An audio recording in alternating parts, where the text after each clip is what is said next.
Hey, what's going on, everybody? Today I'm going to explain the overflow property in CSS. The overflow property sets the defined behavior when content does not fit in the parent element box, meaning it overflows. There's 5 states: visible, hidden, clip, scroll, and auto. Here's an example. Let's create a div element. Then within this div element, I'll create a paragraph. I'll generate some text. Then going to our style sheet, I'll take our div, then give this div a border of 2 pixels solid. I'll also limit the height. Height, 75 pixels. Now we have a problem. The content of our paragraph is overflowing out of our div. We have a couple different ways of handling this with the overflow property. By default, overflow is set to visible. There's going to be no apparent change. Basically, we're stating if any inner elements will overflow, allow it to do so. That's why you see this text overflow out of our box. Our second state is hidden. With hidden, any content that will overflow outside of our box will be hidden. We can no longer see it. However, we can still interact with it. For example, if I were to copy and paste all of this text,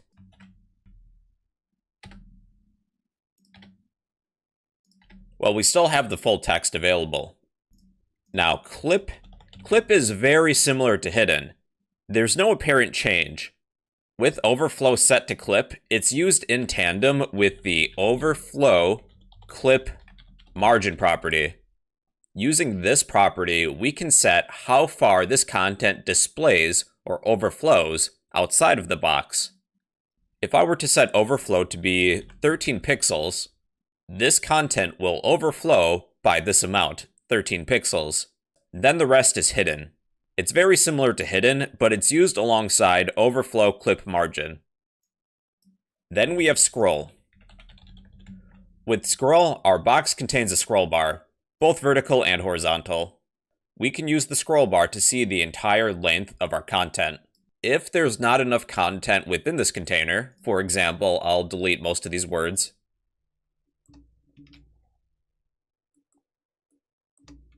Well, we still have that scroll bar, although it's disabled.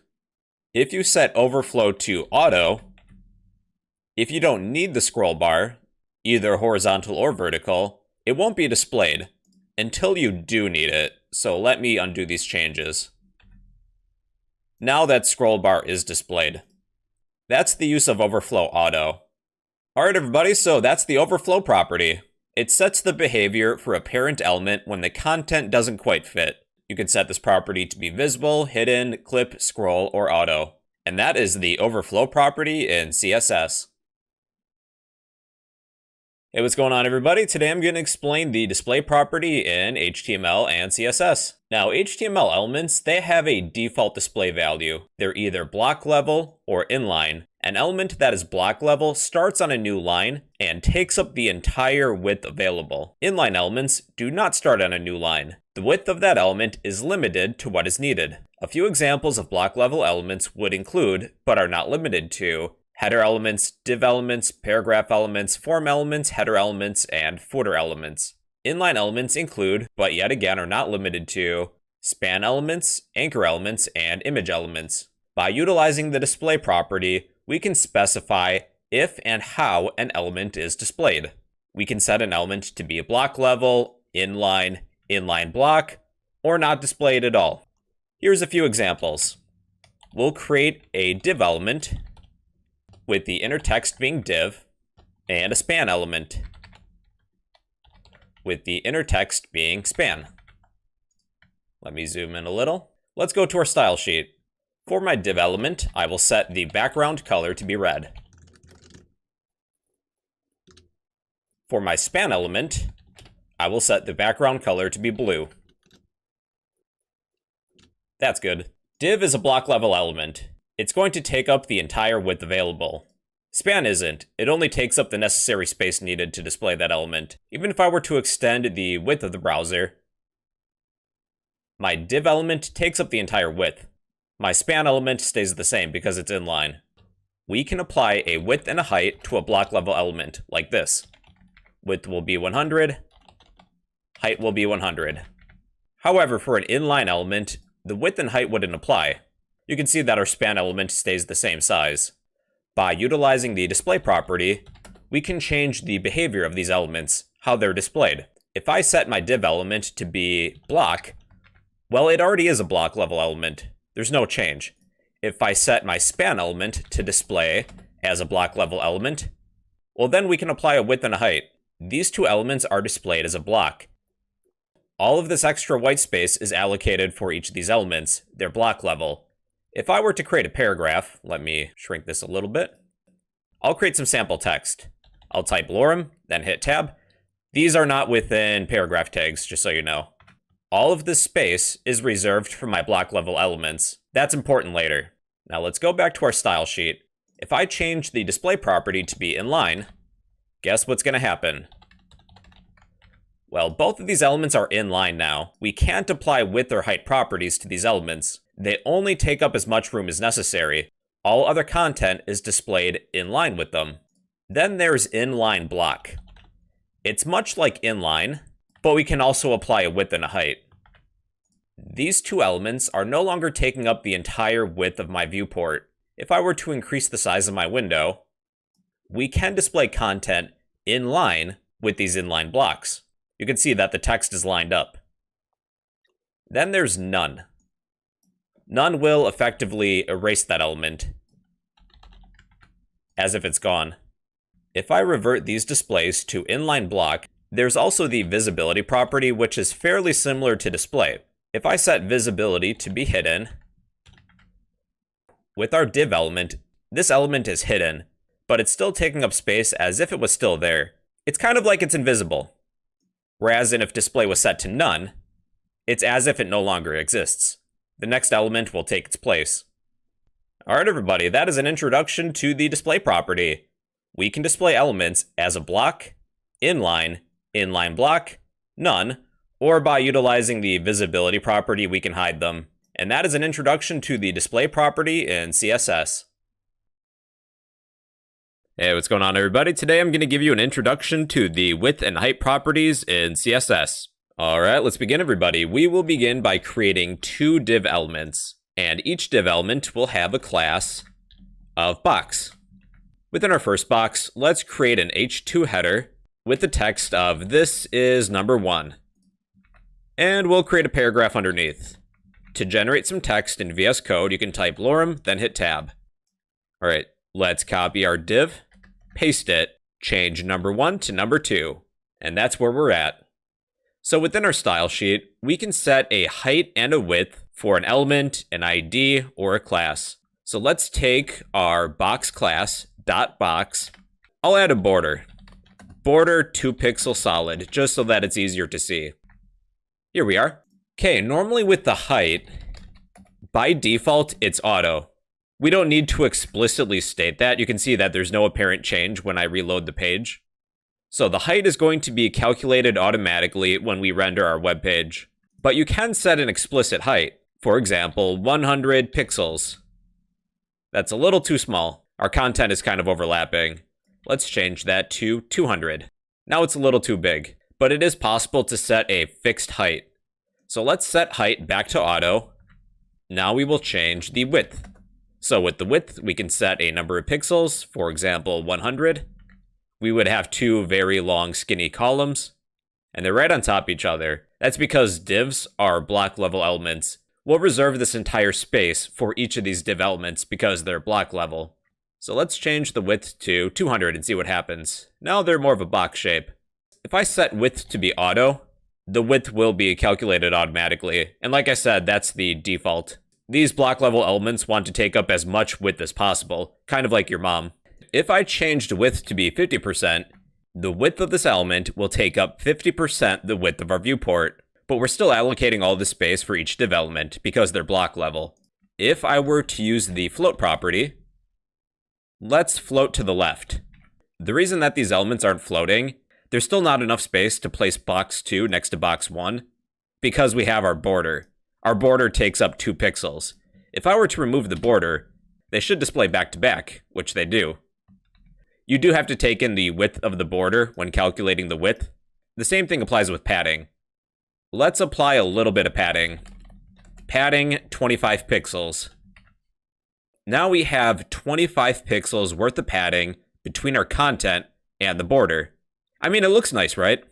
When calculating the height or the width, we can disregard any padding or any borders, but we have to add this property. We'll add box-sizing border-box. When we calculate the height or the width we're allocating, disregard any padding or any borders. The box sizing property will take that into consideration. We can now fit these elements right next to each other. The width of each box is 50%, and they both have borders and padding. What you also might see with box sizing is that what some people like to do, they'll use an asterisk as a selector. That means all elements. And then they'll apply the box sizing property to all elements. Because, well, it can be kind of annoying to calculate width and heights while factoring in padding and borders as well. Alright, now if we were to float right, box 1 is on the right, box 2 is on the left. Let's undo that. You can set a minimum height and a minimum width as well. So with our 2 boxes, let's get rid of our paragraphs.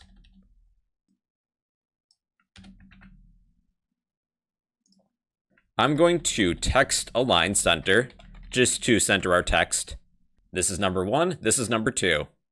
If I were to set the max width to, let's say, 25%, even though we stated the width should be 50%, the max width is going to cap that out at 25%. You can see that the sizes of these boxes have shrunk. Or maybe if I set a minimum width of 75%,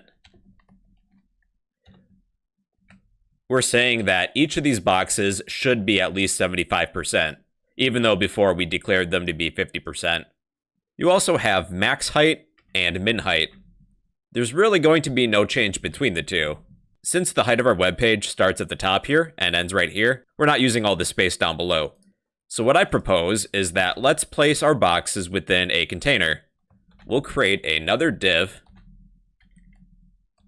with a class of container to contain our boxes.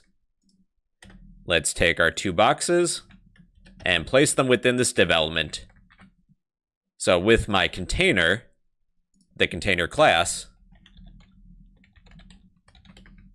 with our container, let's change the background color to something gray, just so it's easier to see.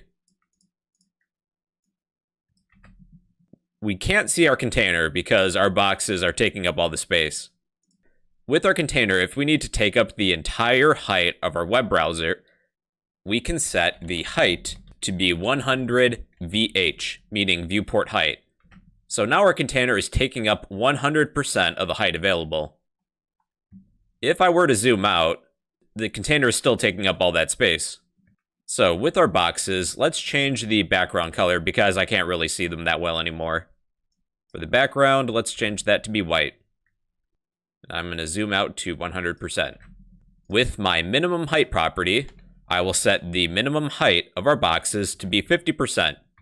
Now they take up 50% of the space available, which is 100% our viewport height. If I were to change the minimum height to be 100%, we take up the entire space available. Or I could set the max height to be 50%. Even though we set max height to be 50%, we don't necessarily need all this space, because there's not enough content. If I absolutely need these boxes to take up at least 50% of the height of my window, I would use minimum height instead of maximum height. So really, it's up to you. Alright everybody, so that is an introduction to the height and width properties in CSS. Hey everybody, so today I'm going to explain the position property in CSS. There's 5 possible values: relative, fixed, absolute, sticky, and static. Let's begin by creating a div section. I'll give this div an ID of box 1. Within my style sheet, we will select the ID of box 1. I'll set the width to be 200 pixels. height to be 200 pixels as well, and a background color, background-color. Let's go with the blue color. We haven't picked blue for a while. That's pretty good. All right, the position property. With a position set to relative, relative positions an element relative to where it normally should be. With our position property set to relative, we can move this element to the right, to the left, upwards, or downwards. We do have the properties of top, bottom, left, right. To push this element down relative to where it normally is, I can set top to some value. We can do that in pixels. If I set top to be 100 pixels, this element will be pushed downwards by 100 pixels relative to where it normally is, in the top left corner. Another property is left. I will push this element to the right by 100 pixels by setting left to be 100. So now this element is pushed to the right by 100. Relative to where it normally is, it's down and to the right by 100 pixels. Negative 100 would move this element up. Left set to negative 100 would move the element to the left. It's kind of backwards. This element is positioned relative to where it normally should be. Then we have fixed. With fixed, an element is positioned relative to the viewport, meaning the web browser. For this example, we're going to need a whole lot of paragraphs, like 20 of them. I'll type lorem, hit tab to generate some text, copy this line, and paste it like 20 times.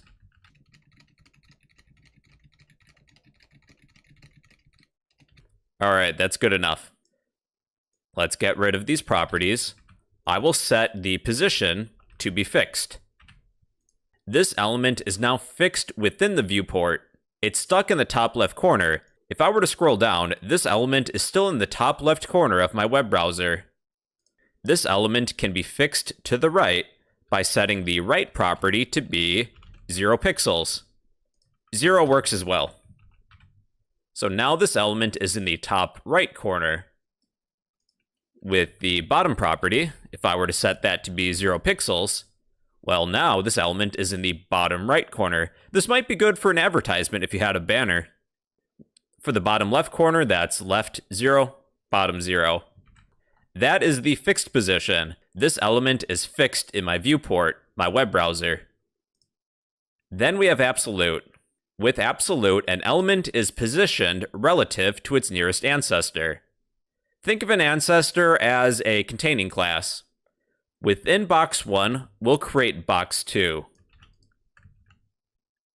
Change the ID to box 2. With box 1, let's set box 1 to be relative, then get rid of these properties. We'll create box 2 by copying box 1, change the ID to box 2, the width will be 100, the height will be 100, but we'll pick a different color. Something red is good. The position for box 2 will be absolute. Since box 2 is contained within box 1 is its nearest ancestor. If I were to move box 1, box 2 is still going to stay in the top left corner of box 1. Let me demonstrate. I'll set the top property to be 100 pixels. Then left to be 100 pixels as well.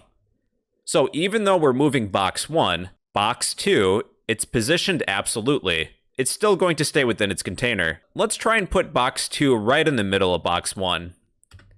I will set the top property to be 50 pixels. And the left property to be 50 as well. Now box 2 is right in the middle of box 1. We can move box 1 anywhere. Let's set the position of box 1 to be fixed. So box 2 is still going to stay right in the middle of box 1, no matter where it is. So that is the absolute position. An element is positioned relative to its nearest ancestor. Then there's sticky.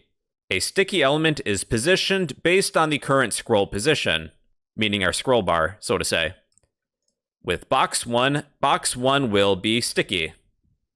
Let's set top to be 0 pixels.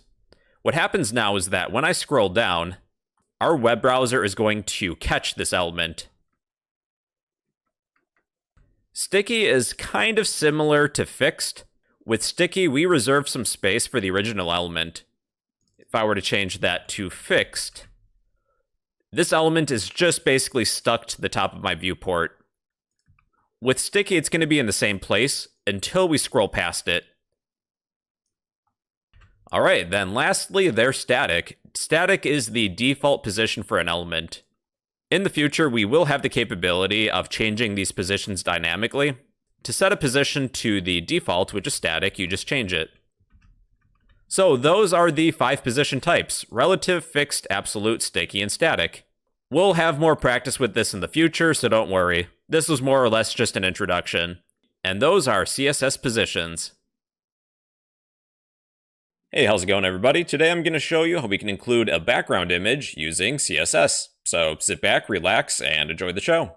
All right, let's get started, everybody. What you'll need to begin with is a high-resolution picture for a background. I just so happened to find a picture of Central Park in New York City. The higher the resolution, the better. So place that image within your website folder. In our HTML document, let's create a title. I'm just going to say the word hello. And we'll need some text, just as a point of reference. I'll generate some text by typing lorem, then hitting tab, and that's good enough for now. So within our style sheet, I will select the body of our document.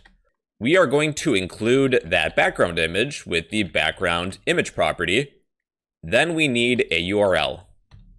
The URL is going to be a relative file path or an absolute file path to where this image is located. They're right next to each other. I just need the file name. So my image name is background, and this is a JPEG. All right, so here's my image so far. It's gigantic, it's huge. Let me show you what happens if I use a smaller version of the same image. This image, I think, is like 500 pixels for the width or so. Background dash small. So here's my image, but it repeats itself. There is a background repeat property. So within the body of my document, I will set the background dash repeat property to be no repeat. Now this image isn't repeating. We're headed in the right direction. What we'll do now is take this image and center it in the middle of my viewport.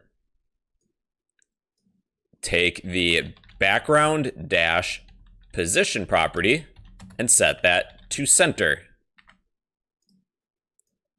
It's centered horizontally. Another property we'll need is background attachment. Background dash attachment. I think I misspelled attachment. There we are. The background attachment property sets whether a background image scrolls with the rest of the page, or is it fixed. We will set the image to be fixed. Now this image is in the middle of my viewport. So even if I were to expand and contract it, it's still within the middle. Lastly, we need this image to take up the entire space of the background. And there's one last property. Background dash size. We will set that to cover. Now this image is taking up the entire space of my background, which is what I wanted. I'm going to use that high resolution picture that I used previously. That's much better. All right, everybody, so that's how to add a background image using CSS. Hey, what's going on, everybody? Today we're going to discuss combinators in CSS. Combinators explain the relationship between listed selectors. There's 4 we'll discuss today. Descendants, which is just a space. A child, which is a right angle bracket. A tilde, which is a general sibling. And plus, which is for adjacent siblings. You would type something like this. You'll have selector 1, a combinator, for example, the child combinator, then another selector. If I said div, child combinator, then p, we're applying CSS properties to any paragraph elements found within this div section. What we'll do in this example is create a div section I will give this div an ID of container. We'll create a few paragraphs. For paragraph 1, let's say this is number 1. We'll create another paragraph. Then we'll create an inner div section. This div section will not have an ID. But within this inner div section, we'll have another paragraph. This is number 3. Outside of our div with an ID of container, we'll create 2 more paragraphs. This is number 4. This is number 5. That's all we'll need for now. Just to make it a little more clear that this is a div section, I'll take our container, then give it a border. Border 2 pixels solid. Paragraphs 1, 2, and 3 are within a div section. 4 and 5 are not. I would like to highlight all paragraphs within my ID of container. I will take my ID of container, then I will use the descendant combinator, which is an empty space, then list another selector. I'm going to highlight all paragraphs within my div section. That would be my div section, space. Then what am I applying CSS properties to? My paragraphs. Let's take the background color and set that to be yellow. Something like that's fine. All paragraph descendants of our container, change the background color to yellow. That is the descendant combinator. It's just an empty space. Then you have children. Children is a right angle bracket. Highlight any paragraph children of our container class. Only 1 and 2 are highlighted. That's because 3 is not technically a child. It's a descendant. Think of it like a grandchild in this case. Paragraphs 1 and 2 are direct children of our container. But our third paragraph is 1 more level deep, because it's wrapped within another div section. It's a descendant, but not a child. All children are descendants, but not all descendants are children. That would apply to number 3. That's why only 1 and 2 are highlighted. That is the child combinator. Then we have general sibling, which is represented with a tilde. Take any paragraphs that are general siblings of our container. That would highlight 4 and 5. Paragraphs 4 and 5 are both siblings to our container. They're both considered children of the body of my document, therefore they're siblings, like brothers and sisters. But if I were to wrap these 2 paragraphs within a div section,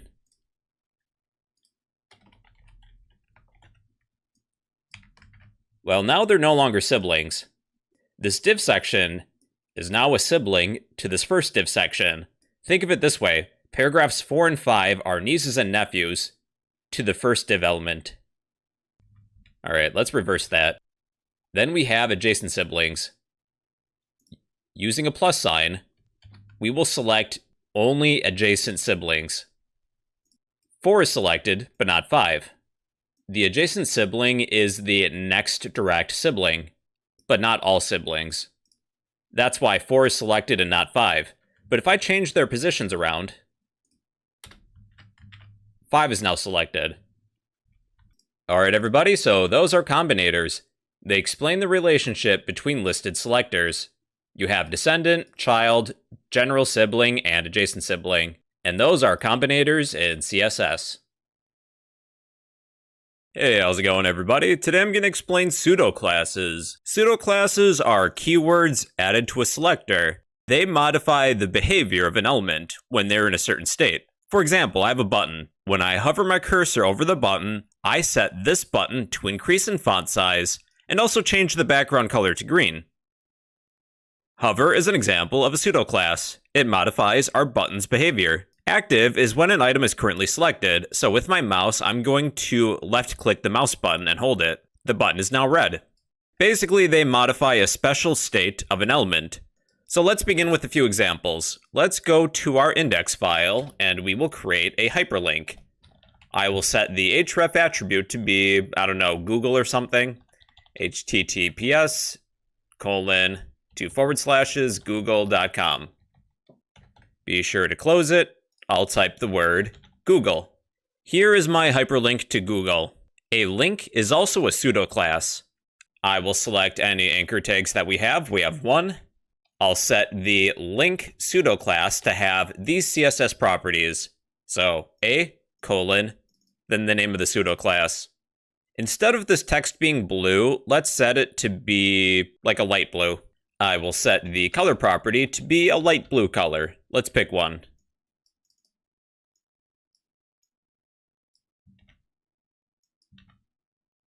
That's pretty good. When I hover my cursor over this link, I want the color to change. We are selecting any anchor tags, colon, then we will use the hover pseudo class. And I will change the color. You know what? Let's use what we currently have. I'll just make it a little brighter. Now when I hover over this link, the color changes. I'll increase the font size too. It's kind of like we're zooming in on this element. Let's do 1.1 EM. So the font size increases slightly. Active kicks in when you're holding down the cursor over an element. A colon active. Let's change the font size to be 1.1 EM again. I will set the color to be, let's go with the dark blue color. When I left click on the mouse and hold it, this link is now in the active state. If a link is visited, by default it's purple. Let's change that. A colon visited. When our anchor element is in the visited state, I'll change the font color. Color, how about a gray color? There. Alright, so those are a few basic pseudo classes. In this next example, we'll need a list, an unordered list. We will need 10 list item elements. This is number. Okay, let's copy this, paste it 9 times. 1, 2, 3, 4, 5, 6, 7, 8, 9. Now we will select any list items and use the hover pseudo class. When I hover over one of these list items, I will change the background color of that list item to be a highlighter yellow color. I will change the background color to be yellow. Let's go with that. So check this out.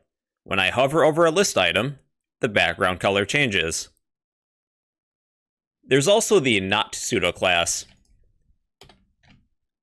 We can select anything that is not being hovered over. Not kind of does the opposite.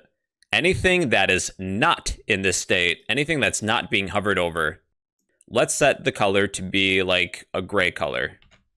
Anything that's not currently being hovered over is gray, but when it is hovered over, it's yellow. So that is the not pseudo class. Anything that is not in this state will have these CSS properties. Then we have the nth child pseudo class. List item colon nth child parentheses. Anything that's selected, let's set to be yellow.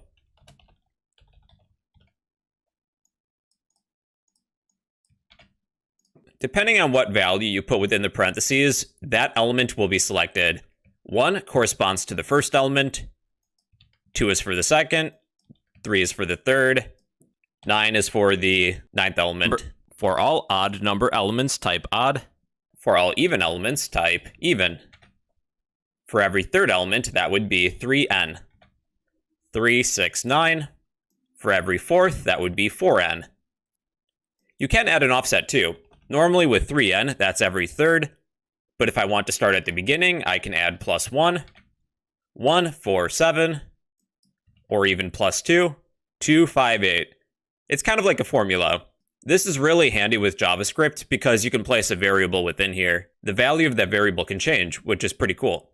All right, last example. Let's create a div element with an ID of greeting.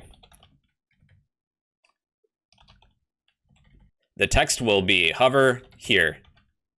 Within our div element, let's create a paragraph element with some text of hello. Normally, I want this hello message to be hidden until we hover over this element, our div element.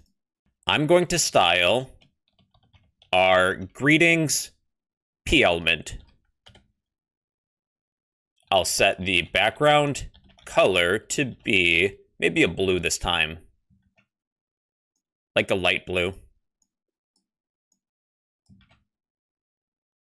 I'll add a little bit of padding too, maybe 10 pixels. To make this element invisible, I can set the display property to be none. What I would like to do when I hover over this element, I want this element to be displayed. We are selecting our greeting. Then when we hover over it, I want the p element of this div section to have the display property of block. Display it as a block level element.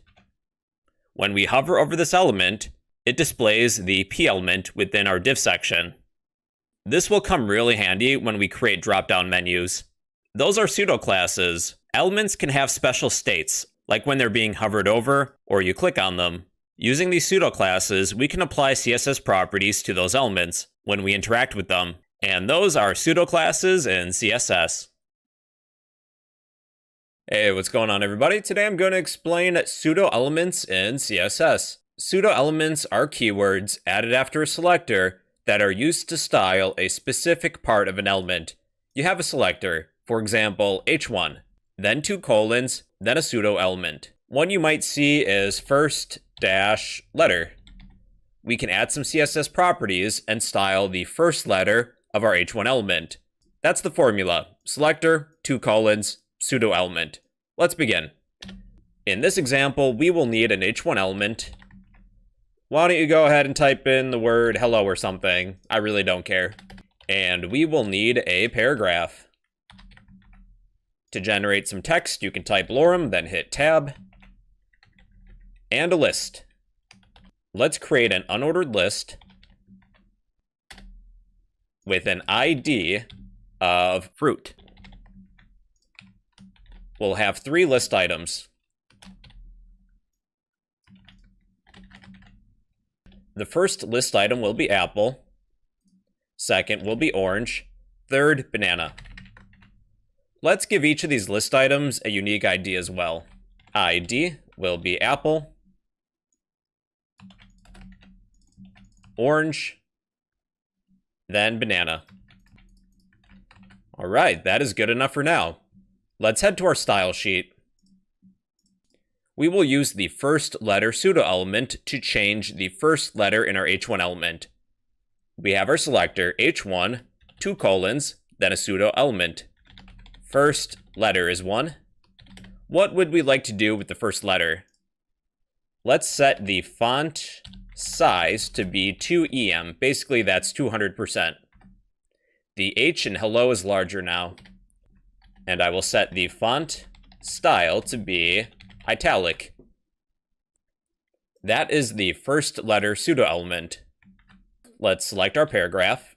Paragraph, 2 colons. We can apply CSS properties to the first line of some text. First dash line. What would we like to do? Let's change the background color. Background dash color. I'll pick a yellow color. Something like that's fine. All right, so the first line is now a highlighter yellow color. If I change the size of the window, the first line is still going to have that background color. Then the selection pseudo class is anything that's currently selected with our mouse. We're selecting our paragraph element, 2 colons. Then we will use the selection pseudo element. Anything that's selected with our mouse. Normally the text is white and the background is blue. Let's change that. Let's set the color to be white. Well, I guess that's the same. And the background color to be, let's go with a dark grayish color. No, better yet, let's make the color green for the text. Yeah, that's kind of cool. So anything that's selected will have a font color that's green and a background color that's dark gray. Now let's go to our list. The list had an ID of fruit. Then I would like to select any list items. With any list item, we will use the before pseudo element. We can add something before each list item. I'll add a checkmark emoji. We can do that with the content property.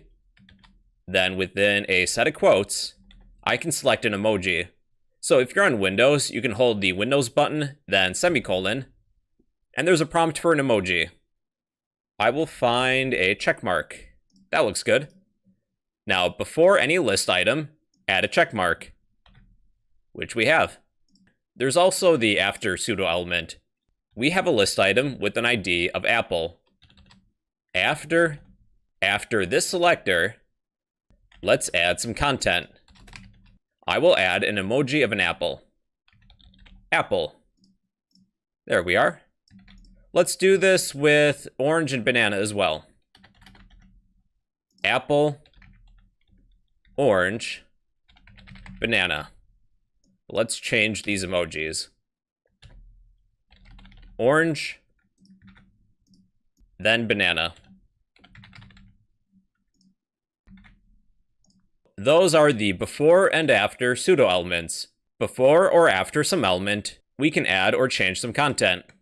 Now with the list item, you can change the marker. For an unordered list, the default is a bullet point, but let's change that. With our unordered list of fruit, let's select any list items and use the marker pseudo element. Let's change the marker to be a check mark, but I'll delete what we have with the before pseudo element. I will also change the color of this check mark to be green. Pretty cool. Let's make it a little bit bigger too. Font size 1.2 EM. There. All right, everybody, so those are pseudo elements. You have a selector, 2 colons, then a pseudo element which can add specific CSS properties to that selector. And those are a few pseudo elements in CSS.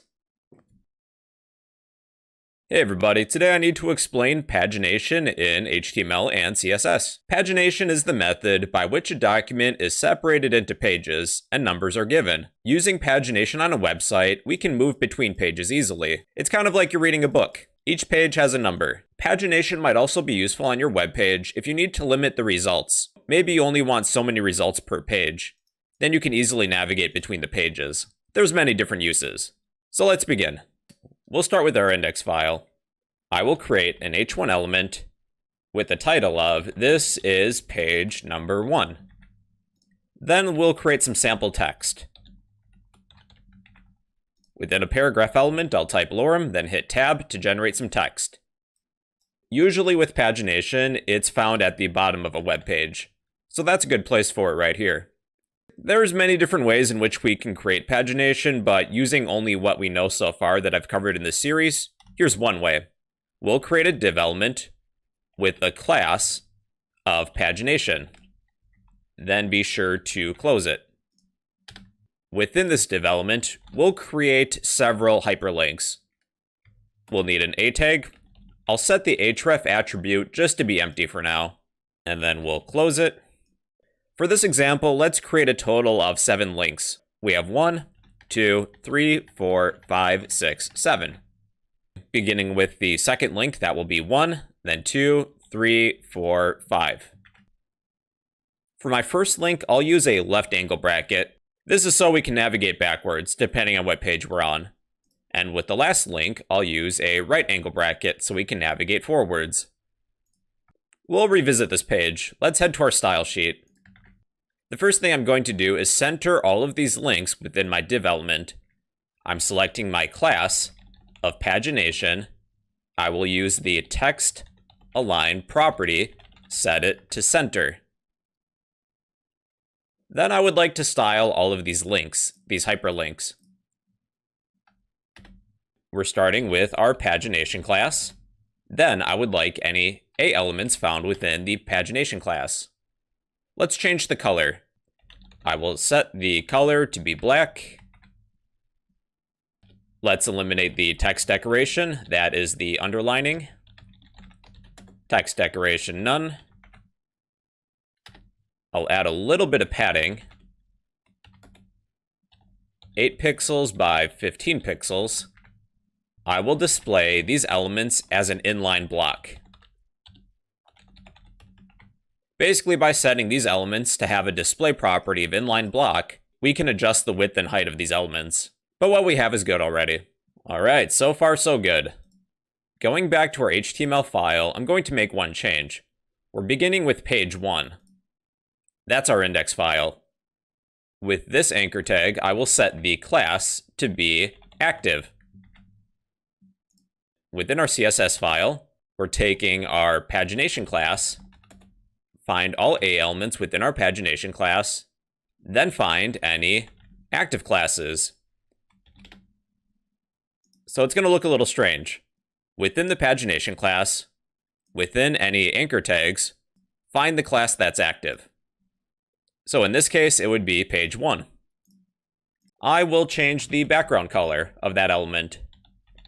Background color. Let's pick a greenish color. But feel free to pick any color you like. That's pretty good. Let's try and make the font weight bold. I want to see what that looks like. Okay, not bad. This part's optional, but I'll add a border radius around this element, the one that's currently highlighted. Border radius, 5 pixels seems fine. Yeah, that looks pretty good. All right, now if any element is not active, we can style them. This part's going to look a little strange. Select the pagination class. With any A elements, we will use the hover pseudo-class. If these elements are hovered over, but they're not active, then I'd like to highlight them. We'll use the not pseudo-class. Find any elements that are not within the active class. I will change the background color to something maybe gray, like that. Then I'll add a border radius of 5 pixels. When we hover over these inactive links, they should change in color. Let me make that a little bit lighter though. That looks pretty good. Now we need some functionality for these pages. If we click on one, that should take us to our first file, which is named index.html. Or it could be named something else for you. The second link will bring us to a page named page 2, which we still need to create. Then page 3.html, page 4.html, page 5.html. Now with these back and forwards buttons, we can easily navigate through pages using JavaScript, but unfortunately we really don't know JavaScript at this point. At this point in time, the easiest way for us to move forwards or backwards using these arrows is to list a specific file. If we're on page 1 and we need to move forwards, that will bring us to page 2. For the last hyperlink, I will set that to be page 2. If we're on page 1, then we hit the backwards button. Well, we're really not going to go anywhere.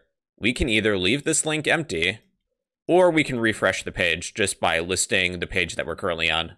Now we need to create these pages. What I'm going to do is go to our website folder. I will copy this index file, paste it, then rename this copy as page2.html. Let's copy page 2, paste it, change page 2 copy to page 3. We're going to do this all the way until we reach page 5.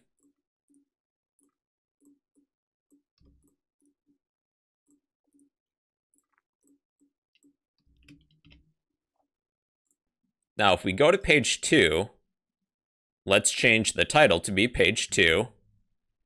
The back button will bring us to our index file, also known as page 1 in this case. Let's set the class of active to be within the anchor tag, page 2. Then if we move forwards, we want to go to page 3. So then if we go to page 3, if we move backwards, we're going to page 2. set the class that's currently active to be on page 3. Then if we go forwards, we're on page 4. Oh, be sure to change the title too, I forgot. 2, 3, we're good. Then on page 4, this is page 4. If we move backwards, we're going to go to page 3. Change the class to reflect page 4. If we move forwards, we'll go to page 5. Then lastly on page 5, this is page 5. If we move backwards, we're going to page 4. Move the class over to page 5. Then we can't really go forwards, so I'm just going to set the forward button to be page 5 again, just to refresh it. Or you can eliminate it, either way. Alright, let's see if this works. Be sure to save everything. So we should be able to move between the pages by clicking on these buttons, or the arrows. We're on page 1, we can go to page 2, 3, 4, 5. We can also use the arrows. 2, 3, 4, 5, 4, 3, 2, 1. Alright everybody, so that's pagination. It's a method by which a document is separated into pages, and that is simple pagination in CSS. Hey, what's going on everybody? Today we'll create a drop-down menu only using HTML and CSS. So let's get started. The first thing we'll create is a div section. I will give this div section a class of dropdown. Then within this div section, I'll create a button. What kind of drop-down menu should we create? Let's create a drop-down menu for food. Then we'll need a div section to hold all of the different content within our drop-down menu. I will give this inner div section a class of content. Within my content class, I'll create a few hyperlinks. I'll set the href attribute to be nothing, but you can put a file path or a URL in here. I'll create 3 elements for our drop-down menu. The first will be apple, orange, then banana. This part isn't necessary, but for my demonstration, I'm going to create a paragraph of text. I'll type lorem, then hit tab. That will generate some text. Alright, that is all the markup that we need for this video. Let's head to our style sheet. The first element I'll apply some CSS properties to is our button. With my drop-down menu class, I will select any buttons. I will change the background color to be something else. I'll use HSL values. I'll go with 80% for the lightness. For the font color, I'll pick white. I'll add a little bit of padding around the text. Padding, 10 pixels by 15 pixels is good. I'll remove the border by setting the border property to be none. Then I'll change our cursor to be a pointer when we hover over the button. Cursor, pointer. Now when I hover over the button, my cursor changes to a pointer. The next elements that will change are the A elements. Within my drop-down menu class, take any A elements, then apply the CSS properties. Let's display all of these items as a block. I will set the color to be black. I'll remove any text decoration. That's the underline, basically.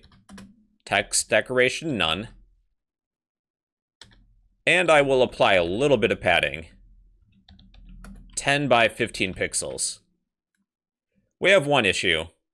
All of the content within my drop-down menu is pushing all of the other content on my web page down. Eventually, we'll set the position of our content to be absolute to take it out of the normal flow of our web page. With our drop-down menu's content class, let's change the background color first. Background color, I'll use HSL values. Let's go with 95% lightness. I will set the position property to be absolute. Then I'll set a minimum width for the content. I'll stick with 100 pixels, but feel free to adjust this value. Then I'll add a box shadow. Box shadow. The first value is for the horizontal positioning. The second number is for the vertical positioning. The third value is for the level of blur. Then select a color.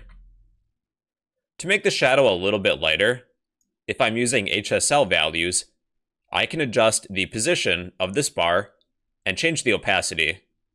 Let's go with like 80%. That looks pretty good.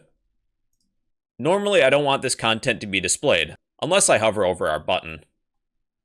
I will set the display property of our content to be none, to hide it.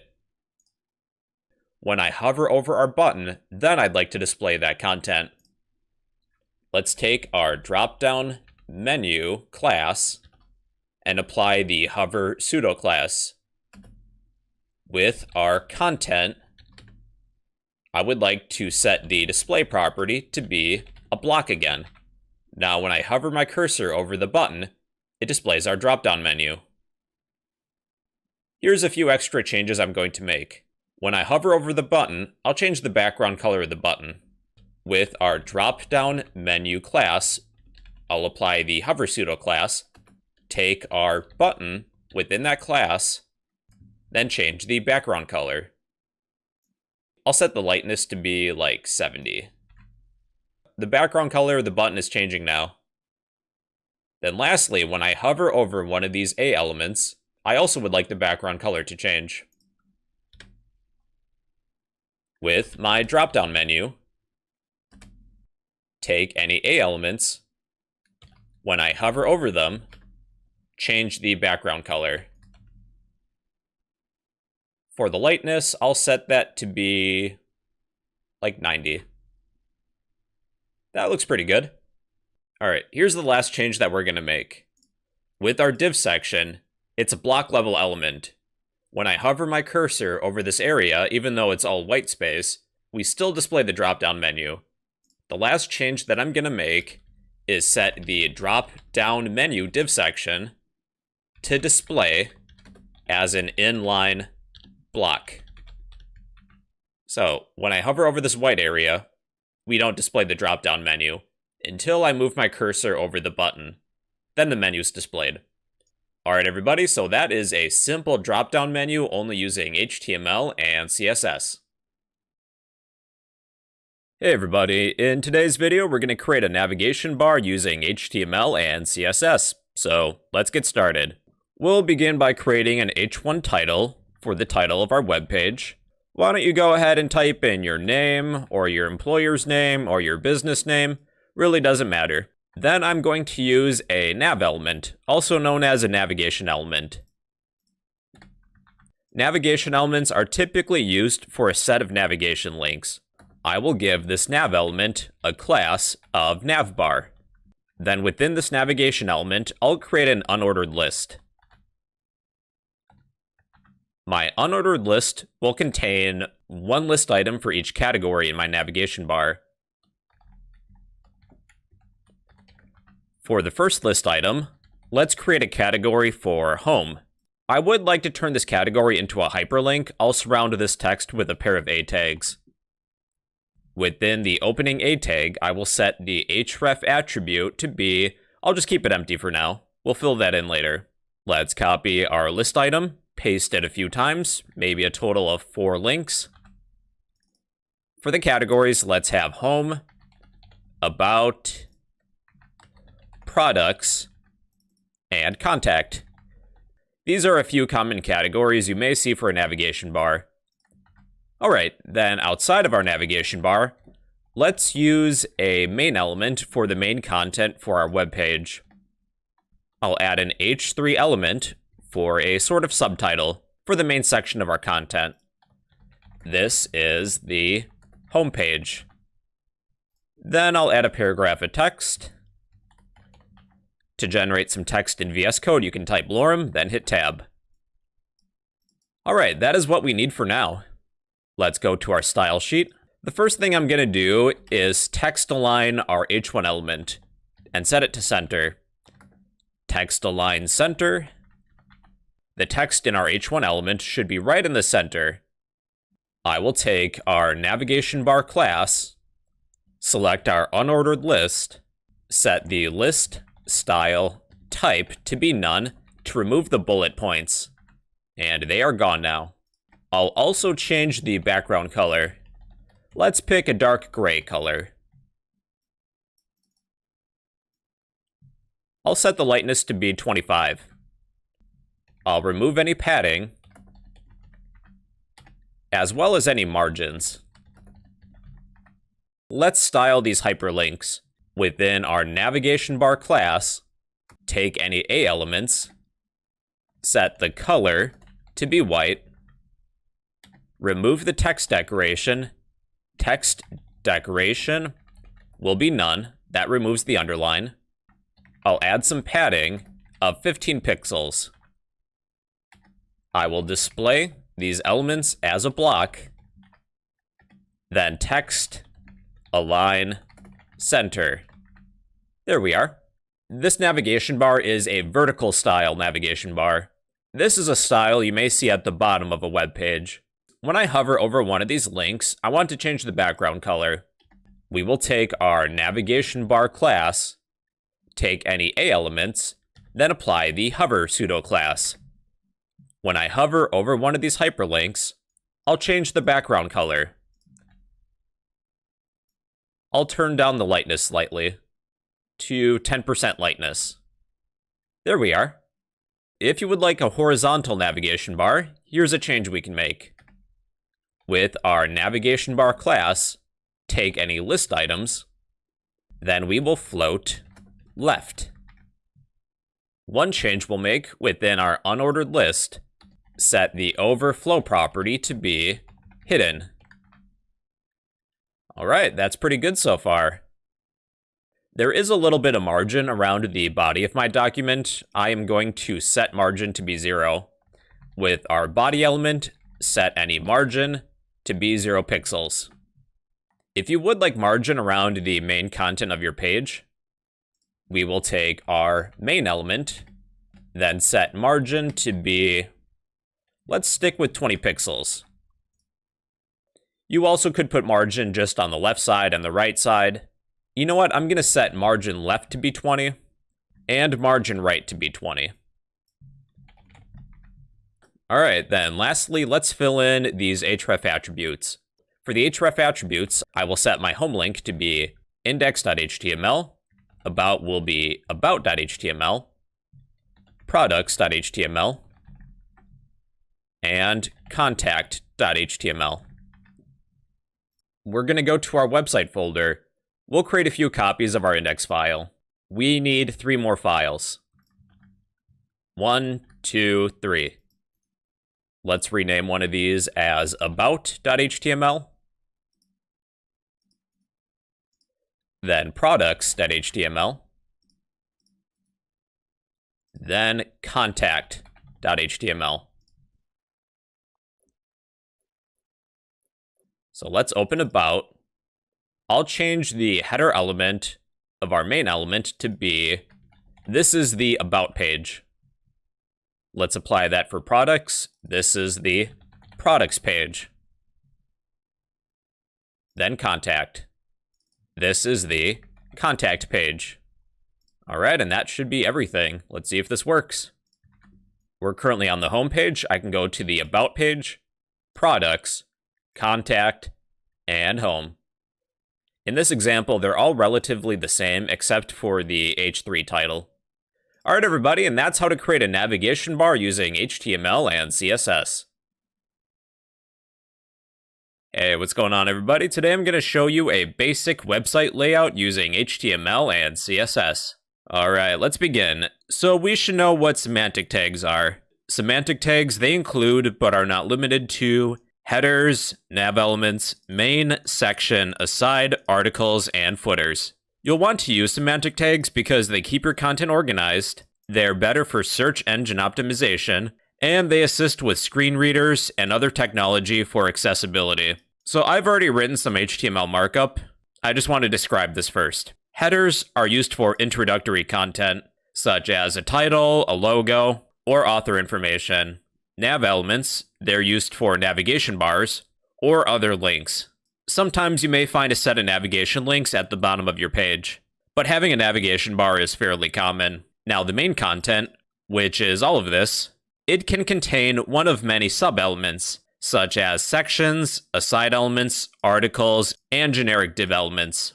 So sections, which is what I've created here in the middle, this is for dependent content. You would typically put anything you want within a section. It's typically used for dependent content. If I were to take this section out of the web page, then put it on another web page, it might not necessarily make sense. Like, what is it for? That's why it's dependent. An aside element is meant for side content. This can include author information, fun facts, quotes, external links, comments, or really any other related content that's related to a section. Now, an article, this represents independent content. This could include news articles, job posts, or blog posts. Articles are really similar to sections. With articles, it's meant for independent content. For example, a news article. If I were to take this news article, cut it out, and put it on a different website, it would still make sense. It's independent content. It's not reliant on the context of the website, whereas in a section would be. And then lastly, we have footers. A footer is for closing content. This could include author information, copyright information, and sometimes navigational links. There's really no one-size-fits-all approach. Really, the design is up to you, but this is a really common format. Now that we know the basics, let's actually design this. All right, so we will create our semantic elements. We have a header, a nav element, a main element, and a footer element. Within our header element, let's just add an h2 element that says header. So let's go to our style sheet. I'll take our header element. Let's change the background color. Background-color, let's pick a light gray color. I'll use HSL values because I like them. 84 or 85 is good. Then let's text align center. And add a little bit of padding. 25 pixels. Okay, let's work on our navigation bar. It's not going to be a fully functioning navigation bar. We've done that in a previous video. Let's just allocate some space for a navigation bar. It is common to have more than one navigation element per web page. If we're creating a navigation bar, we should set the class to be something like navbar, so it's descriptive. Let's go to our CSS style sheet. I will select our navbar class, then change the background color. Let's go with the darker color. I'll add some height. Height 50 pixels. And that should be good. We're just allocating some space. We're not creating a full navigation bar. There's a little bit of margin around the body of our document. I'm going to remove that by selecting our body element. Then set the margin to be 0 or 0 pixels. That should get rid of the margin. All right, then we have our main element. Our main element can include any combination of aside, sections, articles, or even just some generic div elements. But we won't be working with div in this video. Really, you can see any combination of aside, section, article, or div. Or maybe even none of them. It's up to you. In this topic, we'll stick with one aside element, one section, and one article. These elements are kind of like sub-elements within our main element. Our main element is going to be the main steak and potatoes of our web page. So with our aside element, I'll include an h2 element for a header. This is aside. Let's do the same thing for section. This is a section. Then this is an article. Let me separate these just so that they're easier to see. Just to take up some space, I'm going to create some sample paragraphs. Our aside element will have 1. Our section will have 2 paragraphs. I'm just copying and pasting. And our article will have 2 as well. I don't want this top to bottom layout. We can change that with some CSS properties. So let's work on our aside element first. With our aside element, I'll set the width to be 20% of the width of the web page. Our aside element only takes up 20% of the space available. The following elements can float. We have to set the float property to be left then, in this case. All right, let's copy aside. Change aside to be section. That's our next element. I'll set the width to be 40%. Then we have article. Change section to article. And the width will stay at 40%. These 3 elements can all fit within the web page. The total width is under 100%. We have our 3 elements within our main element. So if you would like to add a little bit of padding, this is what you're going to do. Let's add 10 pixels of padding to each of these elements. When we calculate the width, we don't take into account any padding. So one change we're going to make is that at the top of our CSS style sheet, we can select all elements with an asterisk, then a set of curly braces. We will set the box sizing property to border-box. What we're doing with this property is that when we calculate the width, factor in the padding. All 3 elements should be lined up now. All right, then lastly, we have our footer. So within our footer element, I'll just add an h2 element that says footer. Then I will style it. Let's copy what we have for our header, paste it, change header to be footer. Now what we need to do is clear our float, because we're still floating the elements that come after. Let's display our footer as a block level element. To clear a float, you can set clear, then both. And that should clear that. All right, so here is a basic website layout for a desktop. This isn't a good format for a mobile device, though. With a mobile device, you would want each of these elements to be on top of each other so you can scroll down. We can add an at rule. So at media screen and max width 600 pixels. So what we're doing here is that if the width of our screen or window is 600 pixels or below, we can change some CSS properties. With aside, section, and article, let's select those. Aside, comma, section, comma, article. We'll just change the width to be 100%. If a user is on a mobile device and or the width is 600 pixels or below, then we'll switch to a mobile version of the web page. Each of these elements, our aside, section, and article elements, are taking up 100% of the width available. Then if we were to expand this web page, or we're viewing on a desktop, we switch to the desktop version. This is also known as responsive CSS. All right, everybody, I know I covered a lot today, but that is a basic website layout using HTML and CSS. Hey, what's going on, everybody? Today we're going to create an interactive image gallery using HTML and CSS. So let's get started. Before you do jump in, I would recommend downloading 3 pictures of your choosing. I have a picture of a pizza, a salad, and soup. If you're able to, try and find images that are roughly the same height and width. Once you have your 3 or more images, we are ready to begin. We'll begin with the first image. I'll use a div element, and I will give this div element a class of gallery, because it's, well, part of our image gallery. I will include my image. Image, the source attribute will be the relative file path of the image. If you have a lot of pictures, I would recommend creating an images folder. You know what, let's actually do that. It'd be good practice. New folder, images. I'll move all of these images to my images folder. All right. So I will list the relative file path I need to navigate to the images folder. But of course, you can use your own pictures, depending on what you're building exactly. Images dot, I think that was a JPEG. All right, so this picture is massive.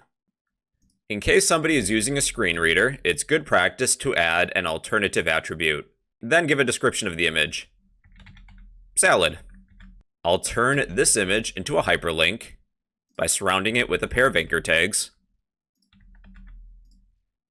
We can open this image in a new tab by setting the target attribute to equal underscore blank.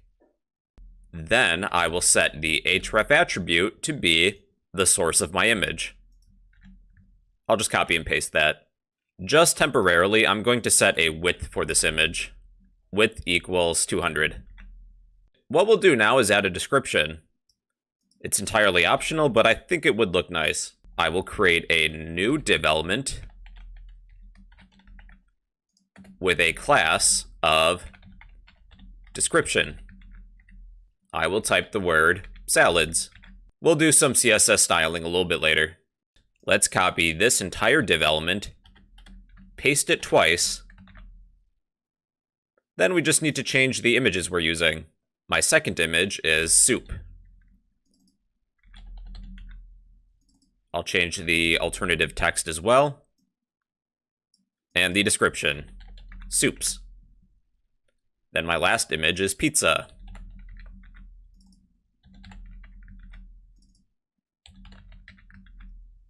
The description will be pizzas. All right, let's go to our style sheet. We are selecting our gallery class. I will set the display property to be an inline block. Currently, these images are block level elements. Now they're all lined up. I'll add a border. Border 1 pixel solid. Let's go with a dark gray color. I'll use HSL values.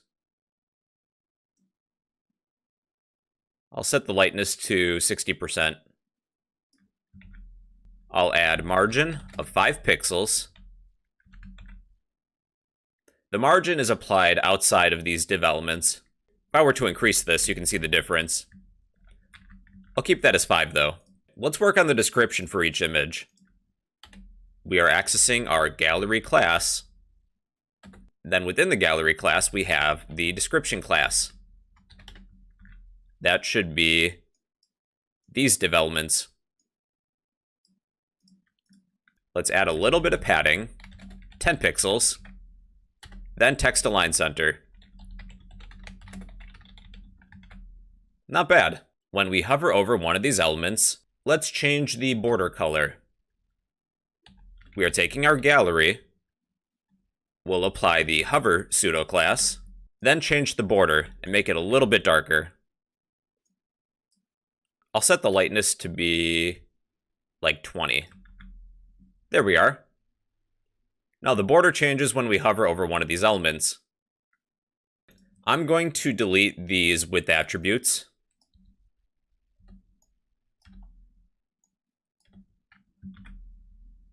Then go to our style sheet. We'll access our gallery class. With any images, set the width to be 100%, and height will be auto. Then with the gallery class, we can set the width 200 pixels.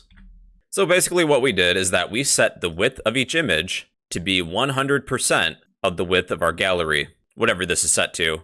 If I were to set the width to be something larger, then the size of each element would increase. But I think 200 is fine. All right, now let's test it. If we click on one of these images, we should see the full image in a new tab. That's the salad image, soup, and pizza. All right, everybody, so that is a simple image gallery using HTML and CSS. Hey, what's going on, everybody? In this video, I'm going to show you how we can create some font awesome icons using HTML and CSS. All right, let's get started, everybody. I'm going to direct you to this website, fontawesome.com. This isn't a sponsorship or anything like that, but this is a pretty good place to get some icons. Google Icons is another good source. but I find that Font Awesome does have a larger variety of icons. To start using icons from this site, from the homepage, we will start for free, because I don't like to pay for things. You will need a kit. You can type in your email, like fake@gmail.com, then send kit code, then you just have to confirm your email. Now, once you log in, you'll have access to a kit. If I were to click on my kit, I have a line of JavaScript that contains a link to my kit. There's going to be a unique number. Let's copy the script, then place it in the head of our HTML document, right here. We now have access to those icons on Font Awesome.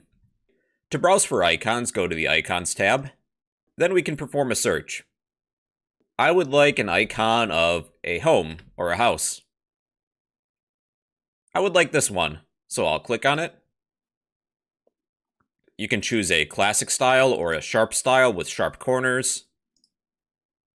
This is solid, that's regular, this is light. I'll stick with solid. You can select animations, but I won't use animations for this example. You can rotate this icon, you can change the color, and you can change the default size. This is 2XS, this is 2XL. To include this icon, we can copy this element. It's an I element, so let's copy this I element. Within the body of my document, I can paste that I element, and there's my icon. If you want to remove the color and change it with your CSS style sheet, we can remove the style attribute. If you need something even larger than 2XL, we can change this element up to 10 times the size with 10x.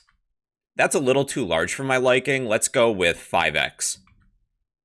Let's find 3 other icons we would like. I'm going to find the Twitter logo. That's right here. I need to copy this I element. Then I will paste it. Then I'll change the size. FA-5x. Okay, Twitter, YouTube would be good. Copy this I element, paste it again. I would like the 5x version, FA-5x. Let's select one more icon. Let's go with TikTok. And that is all we'll need. Again, I would like the 5x sized version. Alright, that's a good amount of icons. I will center all of these icons. One way in which I can do that is to place all of these elements within a div with the class of icons. Alright, let's go to our style sheet. I will take my class of icons, then text, align, center. To right justify these, we can set that to right, but I'll keep them in the center. I'll change the color of these icons. Let's begin with our house. We'll need to copy this entire class. I don't want the sharp version. I will copy this entire class. Then within my style sheet, I will select that class. Dot, then paste the name of that class. Now we can't include spaces. You can replace the spaces with the dot. With our house icon, let's change the color to something gray.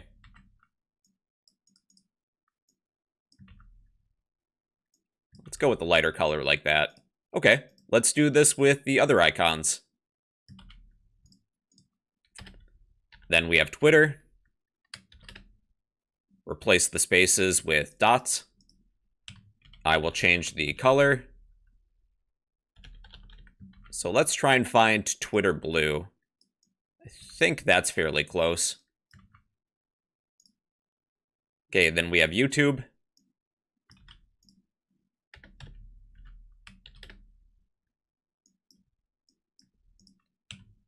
Color red.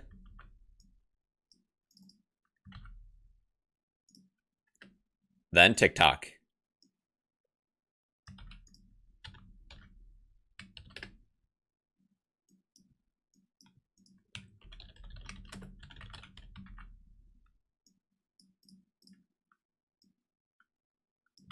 I think that's fairly close. Alright, now what we'll do is turn these icons into hyperlinks. We'll surround each I element with a pair of A tags.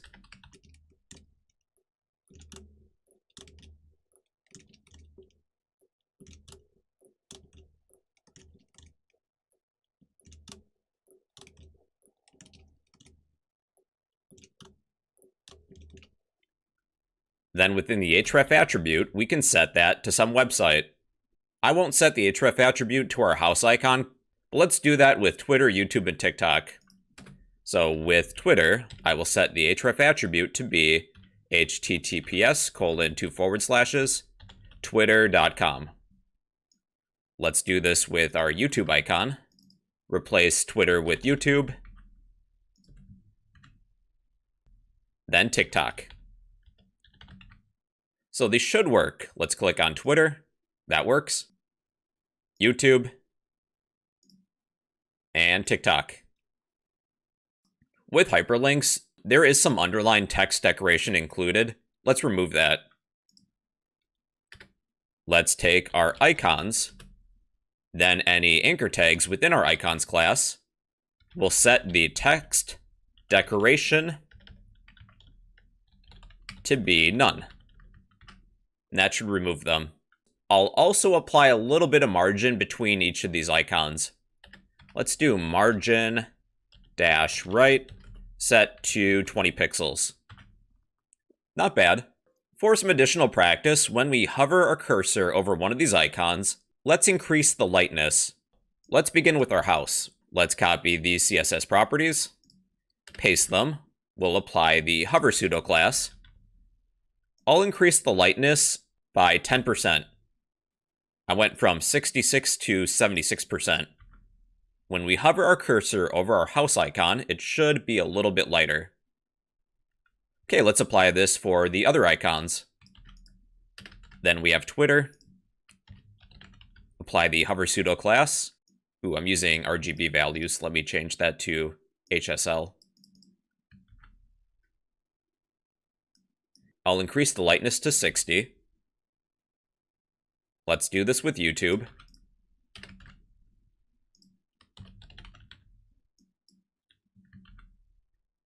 Then TikTok.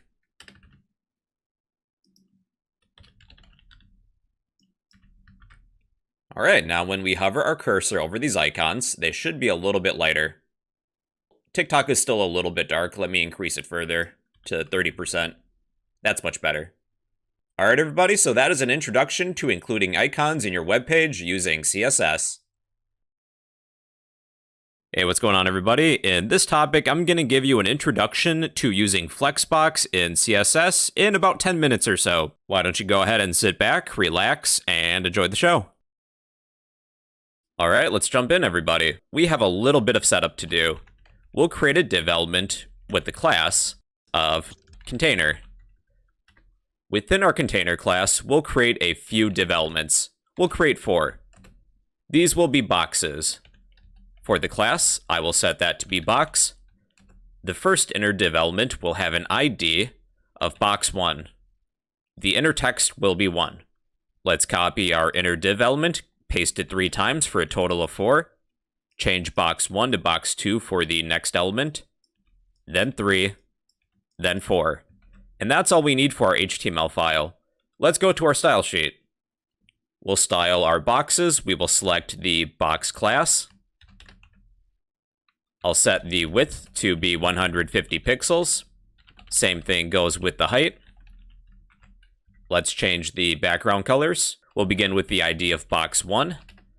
I will set the background color to be something red. I'll use HSL values because I like them. Let's go with that. Then let's color box 2. Box 2, let's make that yellow. Box 3 will be green. Then box 4 will be blue. Let's change the font size real quick. Font size 8 EM. Then text, align, center. I'll add a border radius just to round the corners. Border radius 15 pixels. And that is all the setup we'll need. We are ready to begin. With our container class, we can flex all of the elements within this container, meaning all of these inner div elements.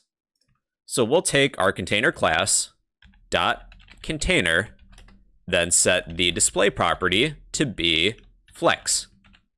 You can see that the positioning of these elements has already changed. By default, the flex direction property is set to row. You can see that there's no apparent change when I refresh the page. For a row, but in reverse order, we can set flex direction to be row reverse. So now 1 is on the right-hand side, followed by 2, 3, then 4. To arrange these elements within a column, we can set flex direction to be column, or even column reverse. Then at the bottom we have 1, then 2, 3, then 4. So that's flex direction. Let's delete the flex direction property. Then we have the justify content property. Justify content sets the alignment on the main axis. Think of the x-axis. By default, it's flex start. There's no apparent change. Flex end would justify the content at the end. See, we're beginning with 4, then 3, 2, and 1.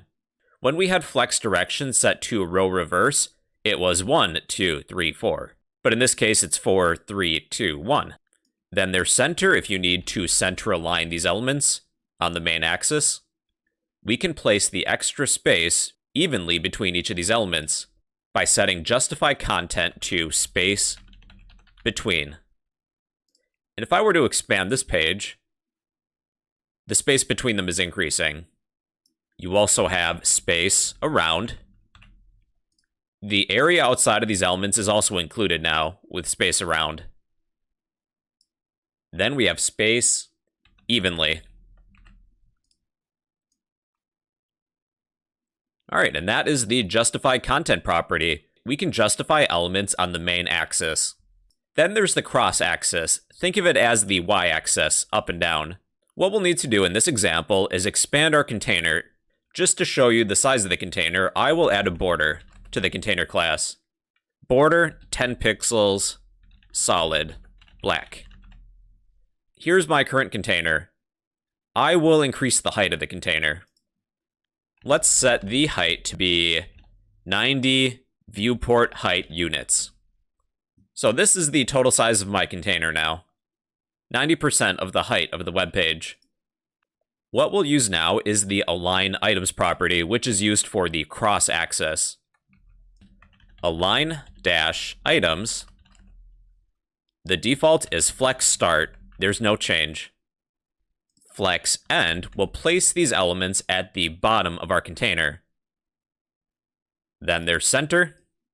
Align item center. That will place them in the middle of the cross axis. Then there's baseline.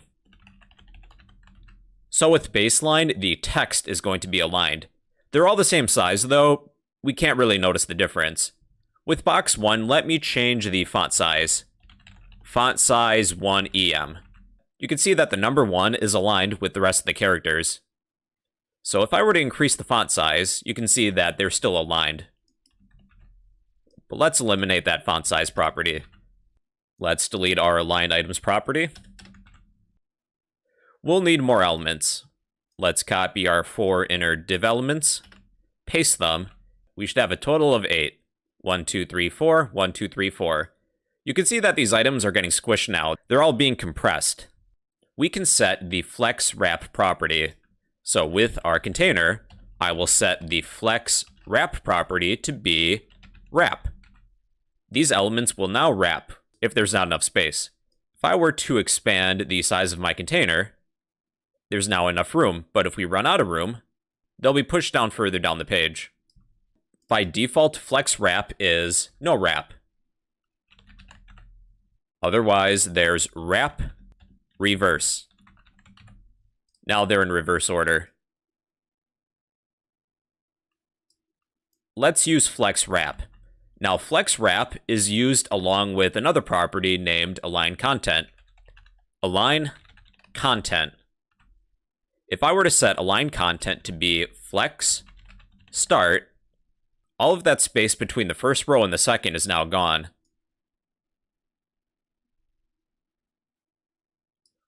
Then there's flex end.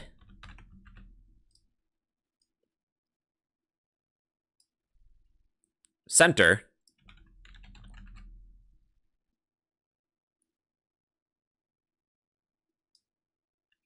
Space evenly.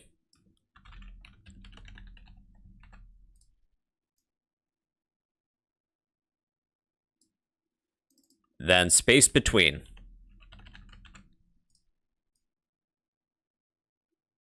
Use any combination of properties that I've demonstrated. Let's keep flex wrap as wrap, but I'll use flex start. You can also add a gap between the rows and the columns between each of these elements. Let's set a column gap, column-gap, to be 1 EM. That adds a gap between each of the columns. For the rows, that would be row gap. I'll set that to be 1 EM. You can also use pixels as well. So here's 2 EM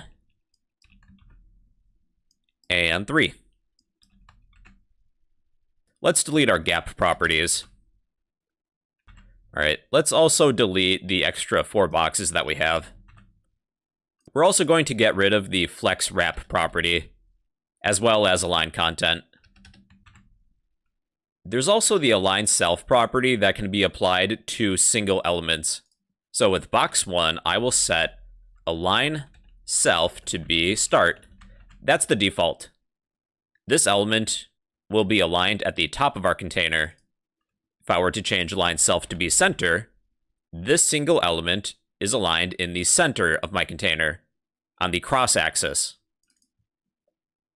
Then we have end. That will align at the bottom. The align self property can be applied to any of these elements. Let's do that with number 2. Align dash self. At the start, there's no change. Center. End. Okay, let's delete the align self property. We can use order to change the order of these elements. With box 1, I will set the order to be 1.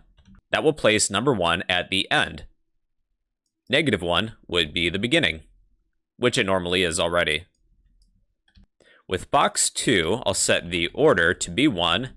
That will place 2 at the end, but if I set it to be -1, it's now at the beginning.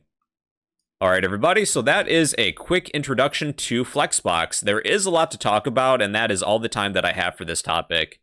And well, that's an introduction to Flexbox in CSS. Hey, what's going on, everybody? Today we're going to cover the transform property in CSS. The transform property lets you rotate, scale, skew, or otherwise translate an element. Here's what we're going to do. We'll create a div section. I will give this div an ID of box 1. Then within the box, let's say the word hi. Let's head to our style sheet. Within my style sheet, I will take our ID of box 1, set the width and height to be 250 pixels,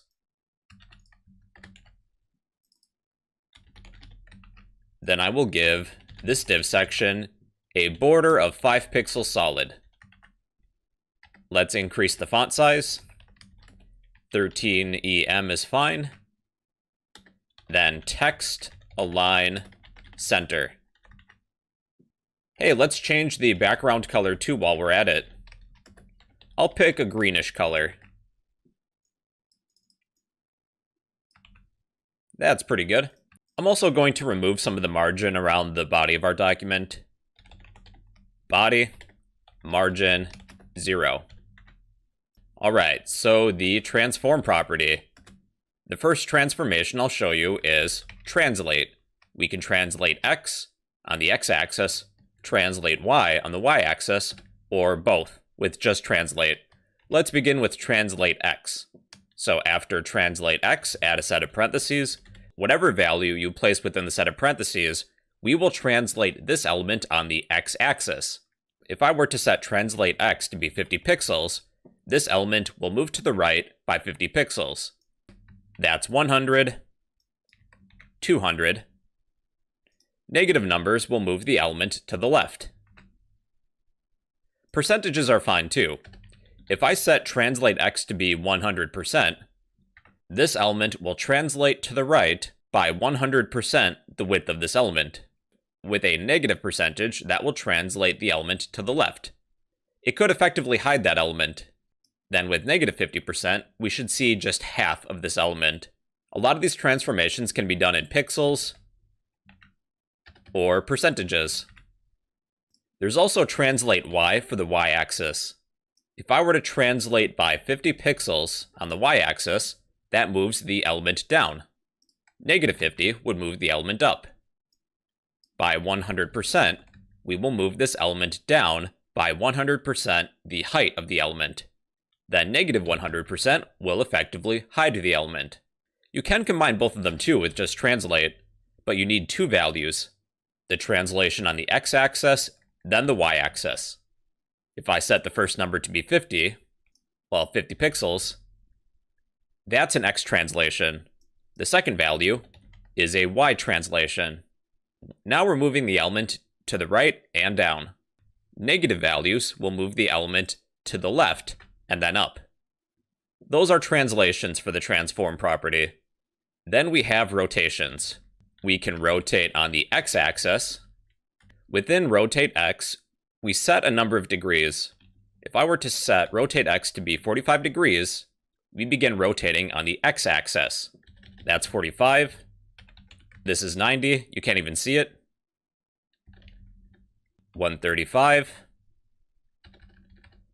With 180, it should be kind of upside down. That is an x rotation. Then we have y. Rotate y. We'll start with 45 degrees. That's 45. 90. You can't even see it anymore. 135. 180. Then lastly, we have z rotation. That's 45. This is 90. 135. 180. Those are different rotations. Their scale. We can scale x or scale y. 1 corresponds to 100%. 1.1 is 110%. If I were to set scale x to be 2, we're scaling this element on the x-axis by 200%. 3 would be 300%. Any value below 1 would, in a way, compress it on the x-axis. And here is 0.25. We also have scale y. Scale y set to 2 would scale this element on the y-axis by 200%. That's 300. Here's 0.5. And here's 0.25. You can combine both x and y too, with just scale, but you need two values. So by default, it's 1, 1 for 100%. Let's scale on the x-axis and the y-axis by 200%. And here's 300. That is scale. Then we have skew, skew x or skew y. If I were to set skew x to be 45 degrees, we are skewing this element on the x-axis. Here's 90, 135, and 180. The same applies for y. Here's 45, 90, 135, 180. You could combine them both with just skew. Then again, you need two values following that same pattern. You can apply more than one transformation at a time. Let's begin with translate x by 100%, and then we will rotate on the z-axis by 90 degrees. Let's add a scale as well. I'll shrink this image by 50%. So yes, you can apply more than one transformation at a time. These transformations can also be applied to a class. Let's create two additional boxes. Box 1, box 2, box 3. I'll give each of these elements a class of box I'll remove this transformation. I will select the box class, take all of these properties, cut them besides the background color, then paste them within the box class. Then let's color in our two other boxes, box 1, box 2, box 3. I'll make box 2 red. Box 3 will be blue. All right, let's apply some transformations to the class now. I will set the transform property. Let's translate on the x-axis. Translate x by 100 pixels. Then let's rotate on the z-axis by 45 degrees. Then I will shrink these with scale set to 0.5. You also could apply these transformations to images. I just so happen to have a picture of Shrek in my computer. I think everybody should have at least one, right? That image is saved within my website folder. Let's delete these boxes, then include that image. Image source equals the relative file path of the image. All right. Let's take our image. I will apply the transform property. Let's translate our image on the x-axis by 100%. Then let's rotate Shrek on the z-axis by 180 degrees. Let's scale Shrek on the x-axis by 200%. Scale x 2. All right, I don't know what the point of that was, but I thought it would be a fun exercise. All right, everybody, so those are transformations. It's a CSS property that lets you rotate, scale, skew, or otherwise translate an element. And those are a few basic CSS transformations.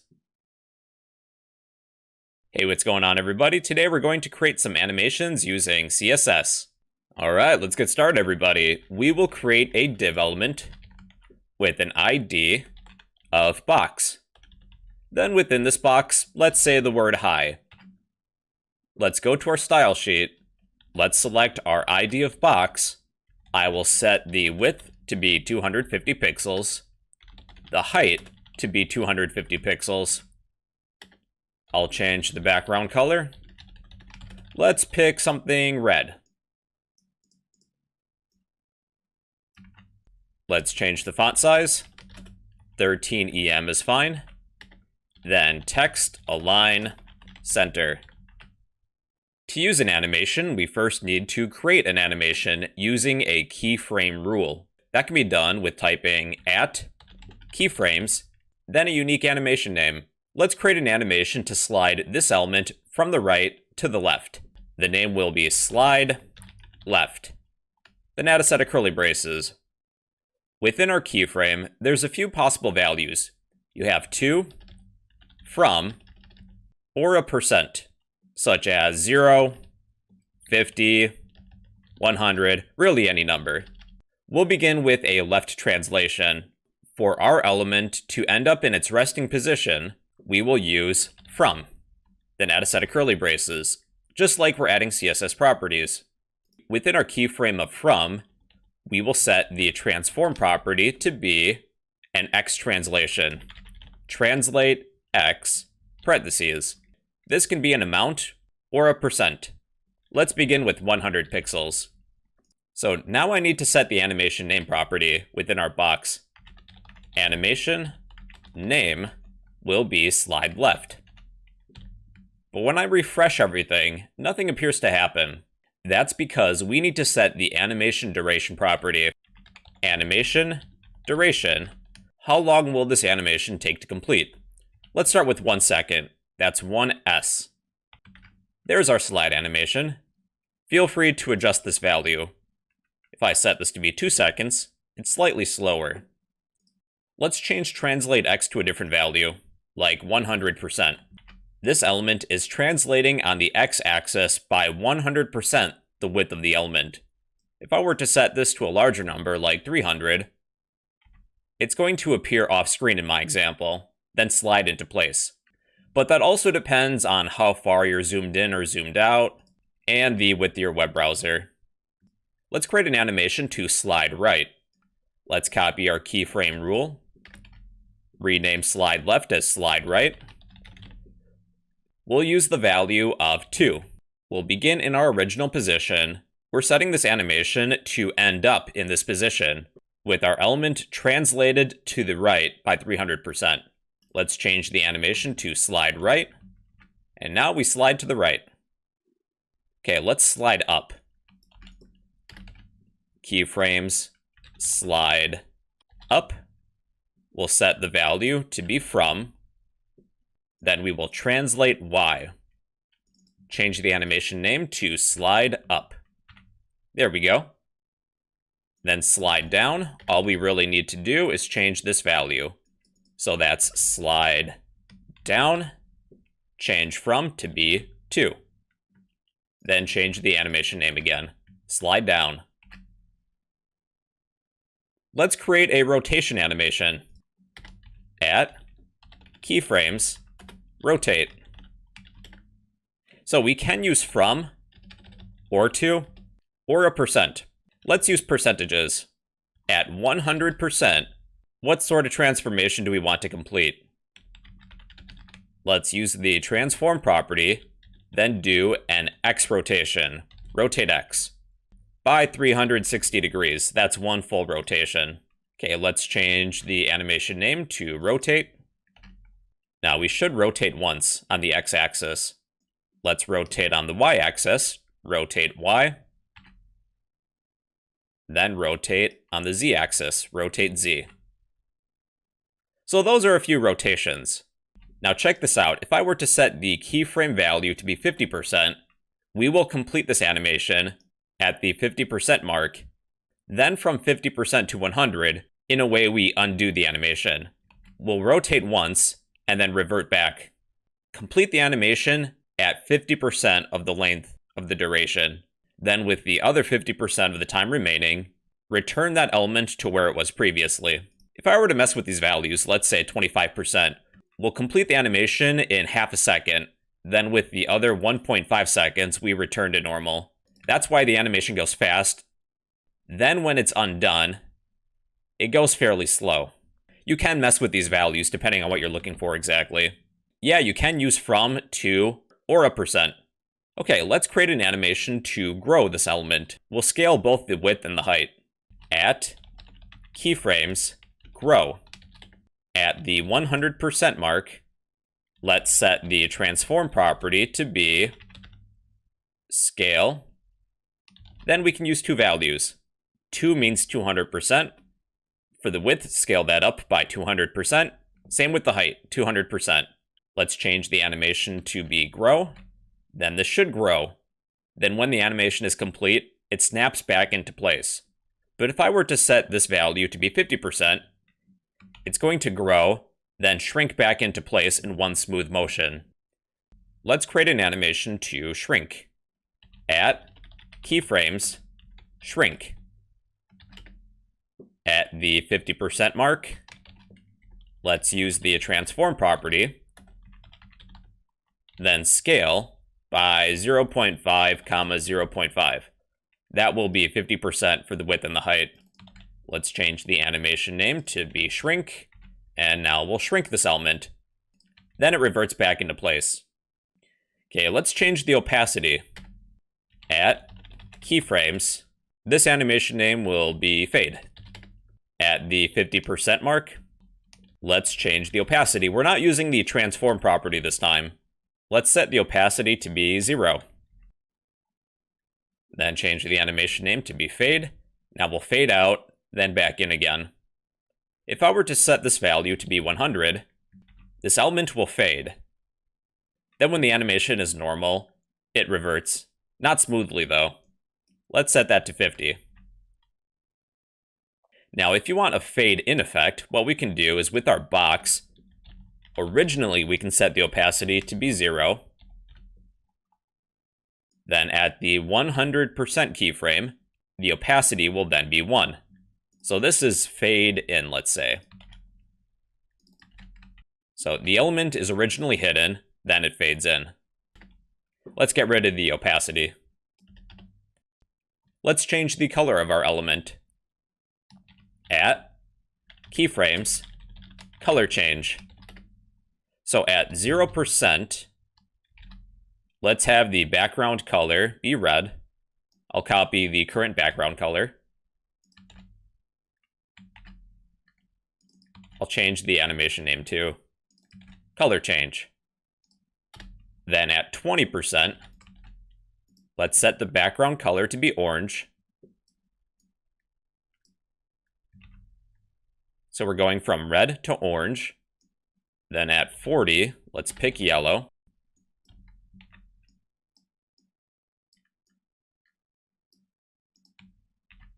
$60 will be green.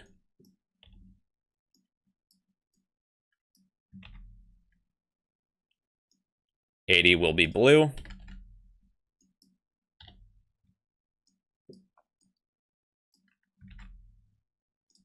Then 100 will be purple.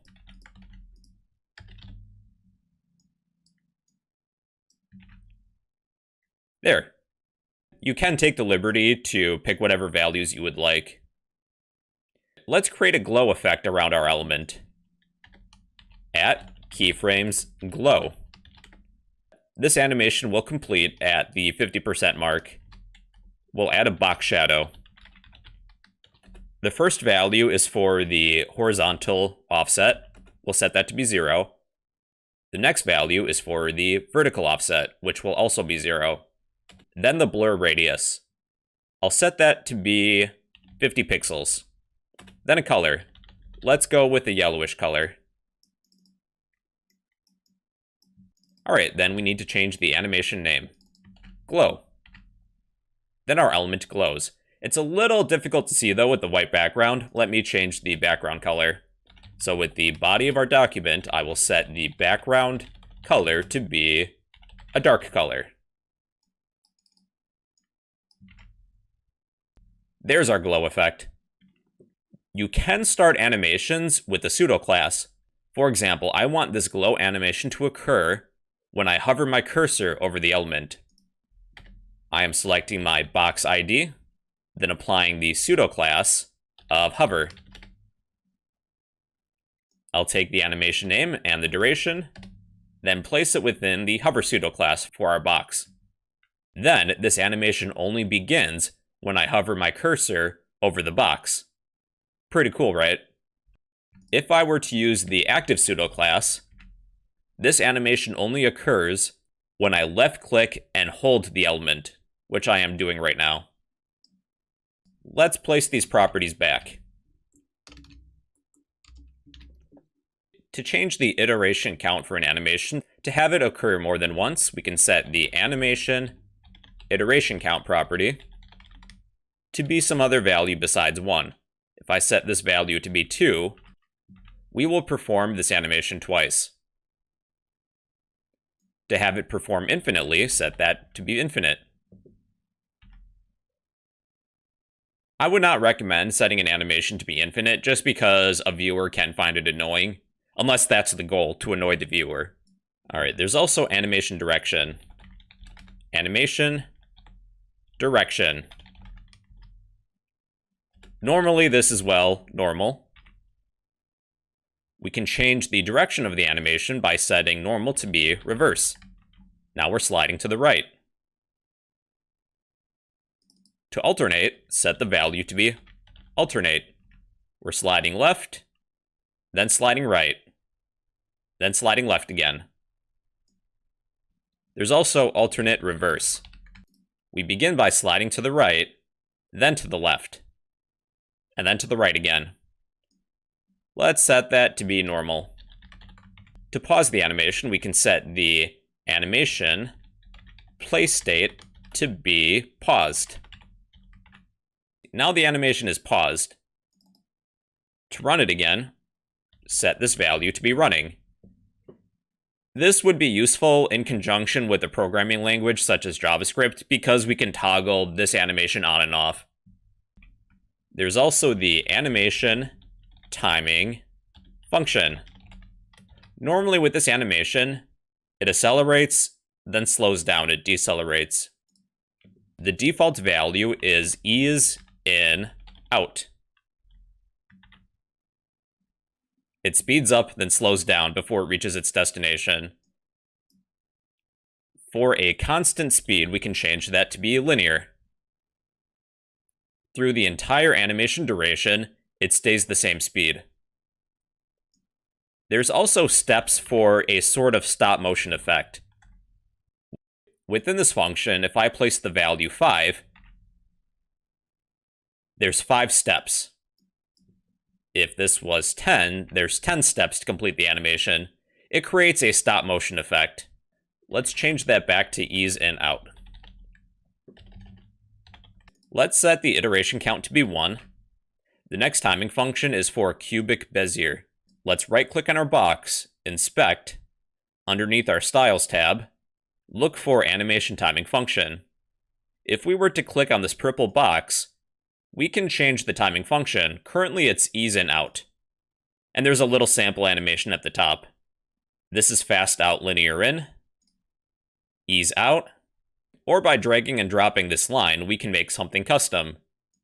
Like, I don't know what this does. To use this animation, copy this line of text for cubic Bezier, replace the animation timing function with that line of text. So now we have that custom animation. I don't really know what to name this animation. Let's name it the electric slide.